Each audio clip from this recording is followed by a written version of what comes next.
ഒരു കാര്യം ഞാൻ പറഞ്ഞേക്കാം, സ്വന്തം ബന്ധമൊക്കെ നിങ്ങളുടെ വീട്ടിൽ മതി, ഇത് സ്കൂളാ.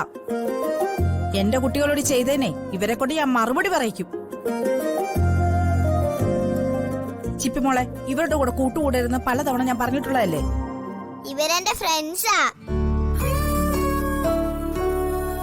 ടീച്ചറെ, ഒരു കാര്യമില്ലാതെ ഇവര് നമ്മളെ അടിച്ചു. എന്താ നിങ്ങൾ ഈ പറയുന്നേ? നിങ്ങളെല്ലാം ഒരേ സ്കൂളിൽ പഠിക്കുന്ന സ്റ്റുഡൻസ് അല്ലേ, നല്ല ഫ്രണ്ട്സ് അല്ലേ? ഇവിടെ ഫംഗ്ഷൻ നടക്കുമ്പോ നിങ്ങൾ ഇങ്ങനെ ബഹളം ഉണ്ടാക്കുകയാണോ ചെയ്യേണ്ടത്?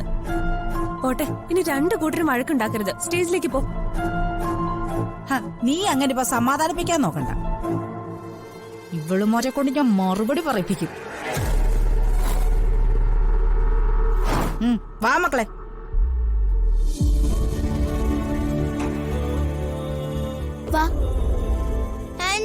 ആന്റി, ഞങ്ങളൊന്നും ചെയ്തിട്ടില്ല. ആന്റി പോരുത്. രണ്ടിന്റെ സ്വഭാവം എനിക്കറിയില്ലേ. എന്തിനാടി അവരെ തല്ലിയത്?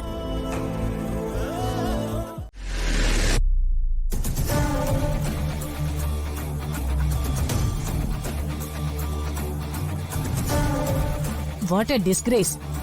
Such a shame. I just can't believe this.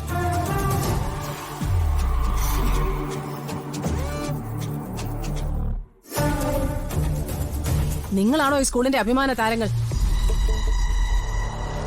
ഇത്രയും നല്ലൊരു ഫംഗ്ഷൻ നടക്കുന്ന ദിവസം സ്കൂളിന്റെ അഭിമാനം നശിപ്പിക്കുന്ന വിധം പ്രവർത്തിക്കാൻ നിങ്ങൾക്ക് എങ്ങനെയാ തോന്നിയത്?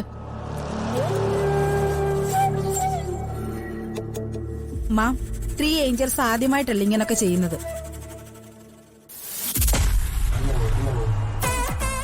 പരസ്യമായി നല്ലതുപോലെ പെരുമാറും, എന്നിട്ട് തരം കിട്ടിക്കഴിഞ്ഞാൽ ചട്ടമ്പി തരം കാണിക്കുകയും ചെയ്യും. എന്നിട്ട് ഒരു കാരണമില്ലാതെ മറ്റുള്ളവരെ തല്ലും. അമ്മു ഇന്ദുവാണ് ഇതിനെല്ലാം മുന്നിൽ നിൽക്കുന്നത്. ക്ലാസ്സിൽ ബെസ്റ്റ് ആണെന്നുള്ളത് അഹങ്കാരം കാണിക്കാനുള്ള ലൈസൻസ് ആകരുത്. നന്നായി പഠിക്കുന്ന ചിപ്പിമോളെ കൂടി ഇവര് നശിപ്പിക്കും. സ്വന്തം ആന്റിയായ ആവടി ടീച്ചർ ഇവിടെ ഉണ്ട് എന്നുള്ളതാണ് ഇവരുടെ ബലം. അതുകൊണ്ടാണ് ഇവർ ഇത്ര അഹങ്കാരം കാണിക്കുന്നത്. ടീച്ചർ അങ്ങനെ പറയരുത്. ഞാൻ ഈ സ്കൂളിലെ ടീച്ചർ മാത്രമല്ല, ഈ സ്കൂളില് അഭിമാനപൂർവ്വം പഠിച്ചു വിജയിച്ച ഈ ഇരിക്കുന്ന ഏഞ്ചൽ മാമിന്റെ സ്റ്റുഡന്റ് കൂടിയാ. ഈ സ്കൂളിന്റെ അഭിമാനം എത്ര വലുതാണെന്ന് എനിക്കറിയാം. ഇവര് എന്റെ കുട്ടികളാ. ആവശ്യമില്ലാത്ത കാര്യത്തിന് ഇവരാരോടും വഴക്കിന് പോവാറില്ല. സ്റ്റഡീസിലായാലും എക്സ്ട്രാ ആക്ടിവിറ്റീസിലായാലും ഈ സ്കൂളിലെ ബെസ്റ്റ് സ്റ്റുഡൻസ് തന്നെയാണ് ഇവര്. ഞാനിവരുടെ ആന്റിയാണെന്നുള്ളത് ശരി തന്നെയാ. പക്ഷേ ഇന്ന് വരെ അനാവശ്യമായ ഒരു കാര്യത്തിനും ഞാൻ ഇവരെ സപ്പോർട്ട് ചെയ്തിട്ടില്ല. എന്നിട്ടാണോ അദീനമോളുടെ മൂക്കും മുഖവും ഒക്കെ ഇങ്ങനെ ഇരിക്കുന്നത്?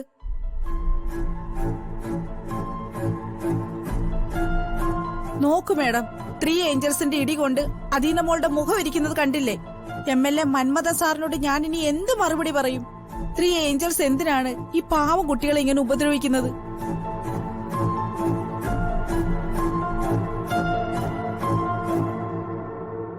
മേഡം, ഇന്ന് തന്നെ ഇതിനൊരു പരിഹാരം ഉണ്ടാക്കിയേ പറ്റൂ. ഇനി ഇത് ആവർത്തിക്കാൻ പാടില്ല.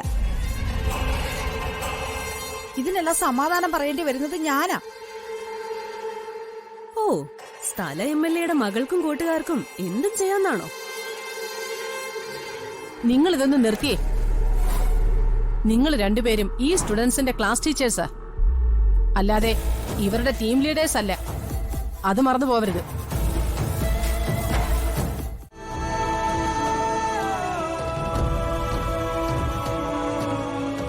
പാവം ചിപ്പിമോള്. ഇവരുടെ കള്ളത്തരങ്ങളൊന്നും ചിപ്പിമോൾക്ക് അറിയില്ല. ഇവരുടെ കൂടെ കൂടിയ മോളെ നിന്റെ സ്റ്റഡീസും കൂടി ഇല്ലാതാകും. എന്താ ചിപ്പി മോളെ ഇത്? എന്തിനാ ഇങ്ങനെയൊക്കെ പറയിപ്പിക്കുന്നേ? മോളുടെ അമ്മ സമൂഹത്തിൽ വളരെ നിലയും വിലയുള്ളൊരു വ്യക്തിയല്ലേ. മോളിങ്ങനെ സ്കൂളിൽ തല്ലും ബഹളം ഉണ്ടാക്കിയെന്നറിഞ്ഞ അമ്മയ്ക്കത് നാണക്കേടല്ലേ? സോറി മാഡം, അത് ഞാൻ ഇവര് പറഞ്ഞിട്ട് ചെയ്തൊന്നുമല്ല. എല്ലാം എന്റെ സ്വന്തം ഇഷ്ടപ്രകാരം ചെയ്തതാ. മോളെ അങ്ങനെ പറയരുത്. മോളുടെ അമ്മ ഞങ്ങളെ വിശ്വസിച്ചാ മോളെ ഈ സ്കൂളിലേക്ക് അയച്ചിരിക്കുന്നേ. മാഡം, ഈ കൂട്ടുകെട്ടിൽ നിന്ന് ചിപ്പിമോളെ വിലക്കിയില്ലെങ്കിൽ അത് ഈ സ്കൂളിന് തന്നെ അപകടമാവും. നാളെ ചിപ്പിമോളുടെ അമ്മ നമ്മളെ കുറ്റപ്പെടുത്തും.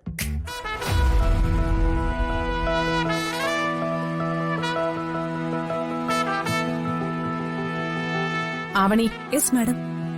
ഇവരുടെ രണ്ടുപേരുടെയും പേരൻസിന്റെ അടുത്ത് അടുത്ത ദിവസം തന്നെ എന്നെ വന്ന് കാണാൻ പറയണം. Okay madam. എന്താ ഉണ്ടായത്? ഇയാൾ എന്റെ വൈഫിന്റെ കൈയെ കയറി പിടിച്ചു. കണ്ടാ മാന്യൻ, പക്ഷെ സ്ത്രീകളോടുള്ള പെരുമാറ്റം എങ്ങനെയാ? എന്താ സച്ചി ഇത്? മാഡം, ഇങ്ങനെയൊക്കെയാണോ പെരുമാറുന്നേ? സച്ചി ഒരു ജെന്റിൽമാൻ ആണെന്ന് ഞാൻ ഇപ്പൊ പറഞ്ഞതേ ഉള്ളൂ. ഒരു ജെന്റിൽമാൻ? അതിലൊരു സംശയവും വേണ്ട. എന്റെ അങ്കിൾ ഒരു ജെന്റിൽമാൻ തന്നെയാ. എന്നിട്ടാണോ ഇയാളിപ്പോ ഇങ്ങനെ പെരുമാറുന്നത്? പരസ്യമായി അന്യ സ്ത്രീകളുടെ കൈയെ കയറി പിടിക്കുക എന്നൊക്കെ പറഞ്ഞ ഇയാൾക്ക് എന്തെങ്കിലും മര്യാദയുണ്ടോ? മാഡം, നിങ്ങൾ പോലീസിനെ വിളിക്കണം. ചേട്ടാ, ബാക്കിയൊക്കെ അവർ നോക്കിക്കോളും.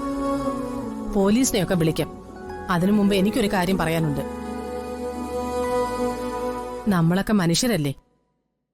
നമ്മളൊക്കെ ജീവിതത്തിന്റെ പല അവസ്ഥകളിലൂടെയും കടന്നു പോയവരുമാ. കഴിഞ്ഞ കുറെ വർഷങ്ങളായി ഈ മനുഷ്യൻ അത്തരം ഒരു അവസ്ഥയിലൂടെയാ കടന്നു പോകുന്നത്. ഇദ്ദേഹം നിങ്ങൾ കരുതുന്നത് പോലെ ഒരു മോശം മനുഷ്യനൊന്നുമല്ലേ. ഇദ്ദേഹത്തിന്റെ ഭാര്യയും മകളെയും 7-8 വർഷങ്ങൾക്ക് മുമ്പ് കാണാതായി. സ്വന്തം ഭാര്യയെ ജീവന് തുല്യ സ്നേഹിച്ച ഇദ്ദേഹത്തിന് അവരെ മറക്കാൻ ഇതുവരെ സാധിച്ചിട്ടില്ല.